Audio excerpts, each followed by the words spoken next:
ছাত্র জনতার গণ অভ্যুত্থানে পদত্যাগ করে দেশ ছেড়েছেন সাবেক প্রধানমন্ত্রী শেখ হাসিনা।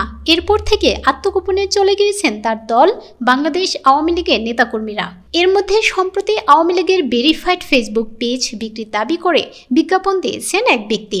সম্প্রতি ইউটিউব ফানি স্ট্যাটাস নামের একটি পেজ থেকে আওয়ামী লীগের ভেরিফাইড ফেসবুক পেজ বিক্রির বিজ্ঞাপন দেওয়া হয়।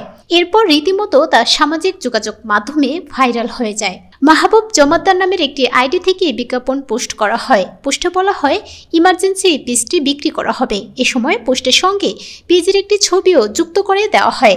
সেখানে পেজটিতে 3.7 মিলিয়ন ফলোয়ার দেখা যায়। তবে আওয়ামী লীগের ভেরিফাইড ফেসবুক পেজটি এখনও সচল রয়েছে।